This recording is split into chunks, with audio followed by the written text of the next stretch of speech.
किप्रो में भी सुन्नी राब्ता काउंसिल की जानिब से 22 जमात-उस-सानी यौम वफात खलीफा अव्वल सुसर रसूल सैयदना अबू बकर सिद्दीक़ के हवाले से एक मुतालबाती रैली निकाली गई।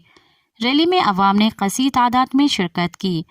मज़ीद देखते हैं किप्रो से अब्दुल रज़ाक राजपूत की ये रिपोर्ट। किप्रो में भी सुन्नी राब्ता कौंसिल की जानिब से 22 जमात-उस-सानी यौम वफात खलीफा बिला फसल सुसर रसूल सैयदना अबू बकर सिद्दीक़ के हवाले से मुतालबाती रैली निकाली गई। रैली जामा मस्जिद सिद्दीक़ अकबर चौक से शहीद चौक तक निकाली गई। रैली की क़यादत सरपरस्त सुन्नी कौंसिल के गाजी मोहम्मद यूसुफ समो, सदर मौलाना इलियास समी, हाफिज अबूजर माविया, मोहम्मद इमरान रहमानी कर रहे थे। रैली के शरकाने हाथों में झंडे और पेनाफ्लेक्स उठाए हुए थे। मोहसिन उम्मत खलीफा बिला फसल जनाब सैयदना अबू बकर सिद्दीक़ रज़ी अल्लाह तआला अन्हु की यौम वफात पर सरकारी सतह पर आम तातील करके उसे जो है वो मनाया जाए। शहीद चौक पर मुकर्रिर ने खिताब किया और कहा कि जैसे पाकिस्तान में तमाम इवेंटों को मनाया जाता है, हम हुकूमत पाकिस्तान और सिंध गवर्नमेंट से पुरजोर मुतालबा करते हैं कि हजरत अबू बकर सिद्दीक़ रज़ी अल्लाह तआला अन्हा के यौम वफात पर भी आम तातील की जाए और इस दिन को सरकारी सतह पर मनाया जाए। रैली में कसीर तादाद में लोगों ने शिरकत की। आखिर में पाकिस्तान की खुशहाली और सलामती के लिए खसूसी दुआ की गई।